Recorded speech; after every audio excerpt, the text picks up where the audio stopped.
Hi friends, ನಾವೀಗ ಕನ್ನಡ ಟೈಪಿಂಗ್ನ ಕಲಿತಾ ಇದ್ದೀವಿ ಈ ವಿಡಿಯೋದಲ್ಲಿ. ಸೊ ನೀವು ಇನ್ಸ್ಟಾಲ್ ಮಾಡಬೇಕು ಅಂದರೆ ಕನ್ನಡ ಟೈಪಿಂಗ್ನ ಸಾಫ್ಟ್ವೇರ್ ಹೆಸರು ಕನ್ನಡ ನುಡಿ ಅಂತ. ಸೊ ಈ ರೀತಿ ಕಾಗಪ್ಪ ವೆಬ್ಸೈಟ್ ಇದೆ.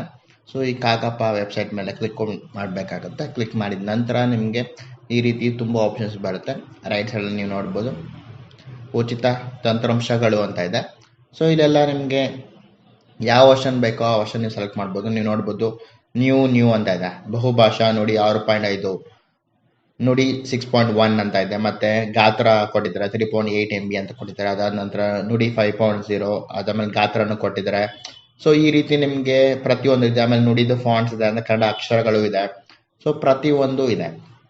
ಇಲ್ಲಿ ಏನಕ್ಕೆ ಡಿಫ್ರೆಂಟ್ ವರ್ಷನ್ ಇದೆ ಅಂದರೆ ನಿಮಗೆ ಗೊತ್ತಿರ್ಬೋದು. ವಿಂಡೋಸ್ ನೀವು ನೋಡಿರ್ಬೋದು, ವಿಂಡೋಸ್ 7 ಇತ್ತು, ಅದಾದ ನಂತರ 8 ಬಂತು, ಅದಾದ ನಂತರ 10 ಬಂತು, ಈಗ 11 ಬಂದಿದೆ. ಅಂದರೆ ಕೆಲವೊಂದು ವಿಂಡೋಸ್ನಲ್ಲಿ ಏನಾಗುತ್ತೆ ಅಂದರೆ ಈ ಲೇಟೆಸ್ಟ್ ವರ್ಷನ್ ವಿಂಡೋಸ್ ಬಿಟ್ಟಾಗ ಲೇಟೆಸ್ಟ್ ಆಗಿ ಸಾಫ್ಟ್ವೇರ್ ಬಂದು ಇವರು ಅಪ್ಡೇಟ್ ಮಾಡ್ತಾ ಇರ್ತಾರೆ. ಸೊ ಅವಾಗ ಏನಂದರೆ ನಿಮಗೆ ಫಾಂಟ್ಸ್ ಯಾವುದೇ ರೀತಿ ಪ್ರಾಬ್ಲಮ್ ಬರಲ್ಲ. ಇವಾಗ ಲೇಟೆಸ್ಟಲ್ಲಿ ಬಿಟ್ಟಿರೋದು ಬಹುಭಾಷಾ ಅಂದರೆ 6.5 ಬಿಟ್ಟಿದ್ದಾರಲ್ವ, ಅದು ಸೂಪರ್ ಆಗಿದೆ. ಅಂದರೆ ನಾವು ಕನ್ನಡ ಟೈಪಿಂಗ್ನಲ್ಲಿ ನಾವು ಕನ್ನಡ ಟೈಪ್ ಮಾಡ್ತೀವಲ್ಲ, ಅದರಲ್ಲಿ ಏನೇನು ಕಲ್ತಿದ್ದೀವೋ ಅದೆಲ್ಲ ಕಲ್ತ್ರೂ ಈಸಿಯಾಗಿ ನೀವು ಡಿಫ್ರೆಂಟ್ ಲ್ಯಾಂಗ್ವೇಜ್ ಕೊಟ್ಟಿದ್ದಾರೆ, ಅದರಲ್ಲೆಲ್ಲ ನೀವು ಈಸಿಯಾಗಿ ಟೈಪ್ ಮಾಡ್ಬೋದಾಗಿರುತ್ತೆ. ಸೊ ಫ್ರೆಂಡ್ಸ್, ನಾವು ಇನ್ಸ್ಟಾಲ್ ಮಾಡೋದು ಹೇಗೆ ಅಂತ ನಿಮ್ಗೆ ಗೊತ್ತಿರ್ಬೋದು. ಸೊ ಬಹುಭಾಷಾ 6.5 ನೋಡಿ ಇಲ್ಲಿ ಪಡೆಯಿರಿ ಅಂತ ಇದೆ. ಸೊ ನಾನು ಆಲ್ರೆಡಿ ಇನ್ಸ್ಟಾಲ್ ಮಾಡ್ಕೊಂಡಿದ್ದೀನಿ. ನೀವು ಕ್ಲಿಕ್ ಕೊಟ್ಟು ಇನ್ಸ್ಟಾಲ್ ಮಾಡಿ, ಜಸ್ಟ್ ಕಮ್ಮಿ ಇರುತ್ತೆ, ತುಂಬ ಕಮ್ಮಿ ಇರುತ್ತೆ MB. ಸೊ ಇಲ್ಲಿ ನುಡಿ ಅಂತ ಇದೆ ನೋಡಿ, ನುಡಿ ಮಲ್ಟಿ, ನಂತರ ನುಡಿ 5.0 ಇದೆ, ಅದಾದ ನಂತರ ನುಡಿ 6.5 ಇದೆ, 4.0 ಇದೆ. ಓಕೆ, ಸೊ ಈ ರೀತಿ. ಸೊ ಫ್ರೆಂಡ್ಸ್, ಈಗ ನನ್ನ ಹತ್ರ ನೋಡಿ ಇದೆ. ಸೊ ಓಪನ್ ಆಯಿತು ನೋಡಿ, ಇವಾಗ ಈ ರೀತಿ ಇದೆ. ಫ್ರೆಂಡ್ಸ್, ಇಲ್ಲಿ ನೀವು ನೋಡ್ಬೋದು, ನೋಡಿ ಕಲಿಯೋಕ್ಕಿಂತ ಮುಂಚೆ ನಿಮಗೆ ಬೇಸಿಕ್ ಗೊತ್ತೇ ಇರುತ್ತೆ. ಏನಕ್ಕೆ basically note pad, word pad, MS word ಎಲ್ಲ ಗೊತ್ತೇ ಇರುತ್ತೆ. ಸೊ ಇದು ಸೇಮ್ ನೋಡೋಕ್ಕೆ ವರ್ಡ್ ಪ್ಯಾಡ್ ಥರ ಇದೆ. ಹಳೆ ವರ್ಷನ್ ಎಲ್ಲ ಇಷ್ಟೊಂದು ಆಪ್ಷನ್ ಇರಲಿಲ್ಲ, ಇವಾಗ ತುಂಬ ಆಪ್ಷನ್ ಬಂದಿದೆ.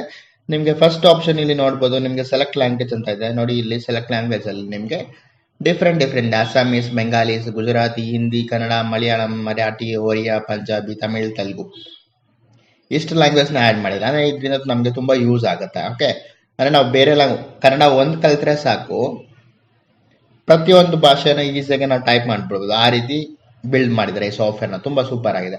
ಸೊ ಫ್ರೆಂಡ್ಸ್, ಇವಾಗ ನಾವು ಕನ್ನಡ ಮೇಲೆ ಕ್ಲಿಕ್ ಕೊಡ್ತೀವಿ. ಕನ್ನಡ ಮೇಲೆ ಕ್ಲಿಕ್ ಕೊಟ್ಟಾಗ ನಮಗೆ ಈ ರೀತಿ ಇರುತ್ತೆ. ಈಗ ಫಾರ್ ಎಕ್ಸಾಂಪಲ್ ಕನ್ನಡ ಅಂದರೆ ಏನು ಅಂತ ನಿಮಗೆ ಕನ್ಫ್ಯೂಸ್ ಆಗ್ಬೋದು. ಅಂದರೆ ಯಾವ ರೀತಿ ಕನ್ನಡ ಹೆಂಗೆ ಟೈಪ್ ಮಾಡ್ಬೋದು ಅಂದರೆ ನೀವು ಈ ರೀತಿ ಅಂದ್ಕೊಂಡಿರ್ತೀರ. A ಅಂದರೆ ಆ ಬರುತ್ತೆ, B ಅಂದರೆ ಎರಡನೇ ಆ ಬರ್ಬೋದು, C ಅಂದರೆ ಈ ಬರ್ಬೋದು, ಈ ರೀತಿ ಅಂದ್ಕೊಂಡಿದ್ರೆ. ಬಟ್ ಆ ರೀತಿ ಖಂಡಿತ ಅಲ್ಲ. ನೀವು ನೋಡ್ಬೋದು, ಈಗ ನಾನು ಜಸ್ಟ್ A ಅಂತ ಕ್ಲಿಕ್ ಕೊಡ್ತೀನಿ, ಆ ಬಂತು. ಅದಾದ ನಂತರ ಶಿಫ್ಟ್ ಇಟ್ಕೊಂಡು E ಅಂತ ಕ್ಲಿಕ್ ಕೊಟ್ಟೆ, ಎರಡನೇ ಆ ಬಂತು. I ಅಂದರೆ E ಬಂತು, ಮತ್ತೆ ಶಿಫ್ಟ್ ಇಟ್ಕೊಂಡು I ಅಂತ ಕ್ಲಿಕ್ ಕೊಟ್ಟಾಗ ಇನ್ನೊಂದು E ಬಂತು. ಸೊ ಇಲ್ಲಿ ನಮಗೆ ಈ ರೀತಿ ಕೊಟ್ಟಿದ್ದಾರೆ. ಸೊ ಅದಾದ ನಂತರ ನೀವು ಕೀಬೋರ್ಡ್ ನೋಡ್ಬೋದು. ಇಲ್ಲಿ ನೋಡಿ ಲ್ಯಾಂಗ್ವೇಜ್ ಕನ್ನಡ ಇದೆ, ಪಕ್ಕದಲ್ಲಿ ಹೆಲ್ಪ್ ಅಂತ ಇದೆ, ಅದ್ರ ಪಕ್ಕದಲ್ಲಿ ಕೀಬೋರ್ಡ್ ಅಂತ ಇದೆ. ಸೊ ಕೀಬೋರ್ಡ್ ಮೇಲೆ ನಾವು ಕ್ಲಿಕ್ ಕೊಟ್ಟಾಗ ಒಂದು ಕೀಬೋರ್ಡ್ ಲೇಔಟ್ ಓಪನ್ ಆಗ್ತಾ ಇದೆ. ನಿಮಗೆ ಪ್ರತಿಯೊಂದು ಡೀಟೇಲ್ ಆಗಿ ಕೊಟ್ಟಿದ್ದಾರೆ. ನೀವು ನೋಡ್ಬೋದು, Q ಅಂದರೆ ಟಾಟಾ, W ಅಂದರೆ ಡಾಡಾ, E ಅಂದರೆ AA, ಆ ರೀತಿ. ಆಮೇಲೆ A ಅಂದರೆ ಆ, S ಅಂದರೆ ಸ, D ಅಂದರೆ ದ, ಈ ರೀತಿ. ಅದಾದ್ಮೇಲೆ Z ಅಂದರೆ ಜ್ಞ, ಈ ರೀತಿ ಪ್ರತಿಯೊಂದು ನಿಮಗೆ ಕೊಟ್ಟಿದ್ದಾರೆ. ಆಮೇಲೆ 1 2 3 4 ಅಷ್ಟೇ ನೋಡಿ, ಕನ್ನಡದಲ್ಲಿದೆ 1 2 3 4 ಈ ರೀತಿ. ಅಂದರೆ ಈ ಸಾಫ್ಟ್ವೇರ್ ಆ ರೀತಿ ವರ್ಕ್ ಆಗುತ್ತೆ. ಅದಾದ ನಂತರ ನೀವು ಕೆಳಗಡೆ ನೋಡ್ಬೋದು ಉದಾಹರಣೆಗಳು ಅಂತ ಕೊಟ್ಟಿದ್ದಾರೆ. ಉದಾಹರಣೆಗಳಲ್ಲಿ ನಿಮಗೆ ನೋಡ್ಬೋದು ರಾ ಪ್ಲಸ್ F ಪ್ಲಸ್ K ಅಂತ ಹಾಕಿದ್ರೆ ಈ ರೀತಿ ಆಗುತ್ತೆ, ಕ್ರಾ ಆಗುತ್ತೆ. ಸೊ ಆ ರೀತಿ ಪ್ರತಿಯೊಂದು ಡೀಟೇಲ್ಸ್ ಕೊಟ್ಟಿದ್ದಾರೆ. ಸೊ ನಾವಿಲ್ಲಿ ಇದ್ರ ಬಗ್ಗೆ ನಿಮ್ಗೆ ಏನಾದರೂ ಡೌಟ್ಸ್ ಇದ್ರೆ ಇದು ನೋಡ್ಕೊಬೋದು, ಈ ಇಮೇಜ್ನ, ಅಕ್ಷರಗಳನ್ನ. ಸೊ ನಾವಿಲ್ಲಿ ಈ ರೀತಿ ಇದೆ ಫ್ರೆಂಡ್ಸ್. ಇಲ್ಲಿ ನೀವು ಈ ರೀತಿ ಟೈಪ್ ಮಾಡ್ಬೋದು. ಸೊ ನಾವು ಅಂದರೆ ಇಲ್ಲಿ ಇನ್ನು ಕಲಿತಾ ಇದ್ದೀವಿ. ನಾವು ಬೇಸಿಕ್, ನೀವು ಏನು ತಲೆ ಕಟ್ಸ್ಕೊಂಡು ಏನು ಕಲಿತಾ ಇದೀವಿ ಅಂತ ನಿಮಗೆ ಇನ್ನೂ ಗೊತ್ತಾಗುತ್ತೆ. ಇನ್ನೊಂದು 5 ಮಿನಿಟ್ಸಲ್ಲಿ ನಿಮ್ಗೆ ಗೊತ್ತಾಗುತ್ತೆ ಏನಂತ. ಸೊ ಅದಂದ್ರೆ ಈಗ ಇದರಲ್ಲಿ ನನ್ನ ನೇಮು ಸಹ ಟೈಪ್ ಮಾಡ್ಬೋದಾಗಿರುತ್ತೆ.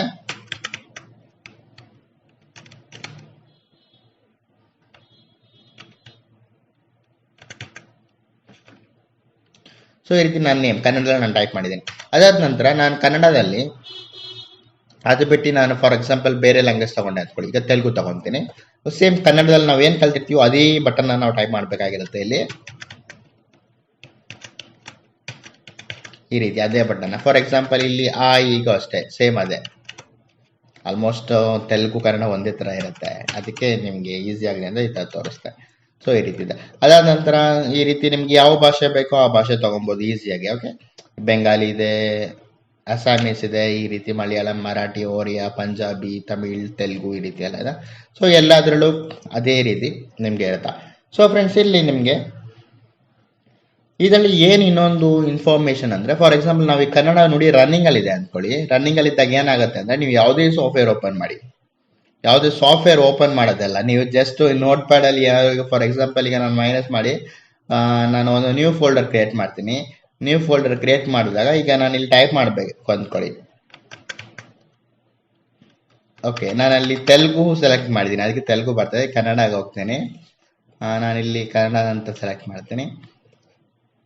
ನ್ಯೂ ಫೋಲ್ಡರ್ಗೆ ನಾನು ರೀನೇಮ್ ಕೊಡ್ತೀನಿ. ರೀನೇಮ್ ಕೊಟ್ಟಾಗ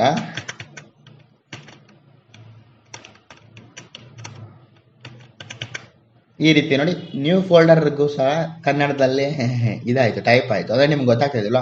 ನೀವು ಯಾವುದೇ ಸಾಫ್ಟ್ವೇರ್ನಲ್ಲಿ ನೀವು ಹೋಗ್ಬಿಟ್ಟು ಟೈಪ್ ಮಾಡಿ, ಆವಾಗ ನೀವು ನುಡಿ ರನ್ನಿಂಗಲ್ಲಿ ಇತ್ತು ಅಂದ್ಕೊಳ್ಳಿ, ಅದು ನುಡಿನಲ್ಲಿ ಇಲ್ಲಿ ಯಾವ ಲ್ಯಾಂಗ್ವೇಜ್ ಇತ್ತು ಅಂದ್ಕೊಳ್ಳಿ, ಆ ಲ್ಯಾಂಗ್ವೇಜಲ್ಲಿ ಆಟೋಮೆಟಿಕಾಗಿ ಟೈಪ್ ಆಗ್ತದೆ. ಈ ರೀತಿ ಒಂದು ಹೊಸ ಸ್ಪೆಷಾಲಿಟಿ ಇದೆ.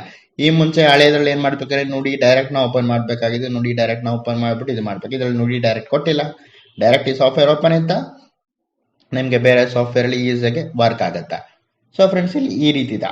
ಸೊ ಇವಾಗ ನಾನು ನಿಮಗೆ ಕಲಿಯೋದು ಹೇಗೆ ಅಂತ ಹೇಳ್ಕೊಡ್ತೀನಿ. ಕಲಿಯೋದು ಹೇಗೆ ಅಂದರೆ, ನಿಮಗೆ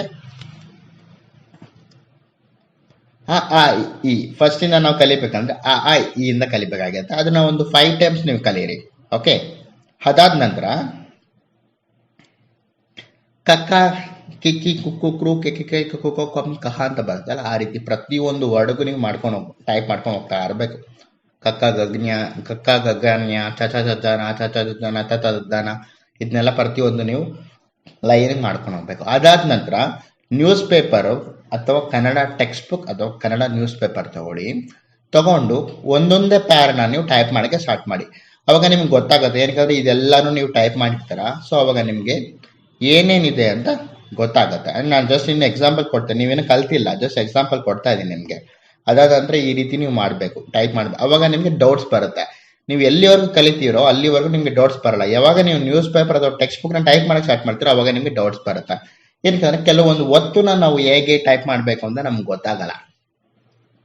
ಸೊ ಅವಾಗ ಆ ರೀತಿ ಬರುತ್ತೆ. ಸೊ ಫ್ರೆಂಡ್ಸ್, ಇವಾಗ ನಾನು ನಿಮಗೆ ಕನ್ನಡ ನುಡಿನ ಯಾವ ರೀತಿ ಕನ್ನಡದಲ್ಲಿ ಟೈಪ್ ಮಾಡ್ಬೋದು ಅಂತ ಪ್ರತಿಯೊಂದು ಹೇಳ್ಕೊಡ್ತೀನಿ.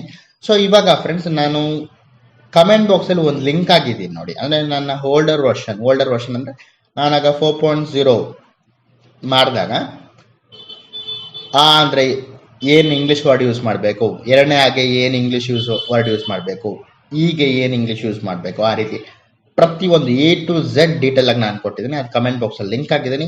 ಆ ಲಿಂಕ್ ಮೇಲೆ ಕ್ಲಿಕ್ ಕೊಡಿ, ಡೈರೆಕ್ಟಾಗಿ ಅಲ್ಲೇ ಹೋಗುತ್ತೆ, ನೀವು ಅಲ್ಲೇ ಕಲ್ತ್ಬಿಡಿ ಫ್ರೆಂಡ್ಸ್. ಓಕೆ, ಅಂದರೆ ಅದೇ ಲಿಂಕಲ್ಲಿ ಓಪನ್ ಆಗುತ್ತೆ, ಅಲ್ಲಿಂದ ನೀವು ಈಸಿಯಾಗಿ ಕಲಿಬೋದು. ಇಲ್ಲಿ ಹೊಸ ವರ್ಷನ್ ಇರೋ ಕಾರಣ ನಾನು ಈ ರೀತಿ ಕನ್ನಡ ಜೊತೆಗೆ ಬೇರೆ ಇದು ಓಪನ್ ಆಗಿದೆ ಅಂತ ನಾನು ನಿಮ್ಗೆ ತಿಳಿಸ್ಕೊಟ್ಟೆ. ಅದಾದ ನಂತರ ನಿಮಗೆ ಯಾವ ರೀತಿ ಬಂದ್ಬಿಟ್ಟು ಟೈಪ್ ಆಗುತ್ತೆ ಅಂತ ತಿಳಿಸ್ಕೊಟ್ಟೆ. ಬಟ್ ವರ್ಡಿಂಗ್ಸ್ ಎಲ್ಲ ಸೇಮ್ ಇದೆ. ಆವಾಗ ಹೇಗಿತ್ತೋ ಇವಾಗಲೂ ಹಾಗೆ ಇದೆ. ಅಂದರೆ ಯಾವ ವರ್ಡ್ಸ್ ಇತ್ತೋ ಅದೇ ವರ್ಡ್ಸ್ ಈಗಲೂ ಇದೆ ಫ್ರೆಂಡ್ಸ್. ಓಕೆ, ಸೊ ಕಮೆಂಟ್ ಬಾಕ್ಸಲ್ಲಿ ನಾನು ಲಿಂಕ್ ಹಾಕಿರ್ತೀನಿ, ಅದ್ರ ಮೇಲೆ ಕ್ಲಿಕ್ ಕೊಡಿ, ಈಸಿಯಾಗಿ ನೀವು ಕಲೀರಿ friends. Okay, so thank you so much friends.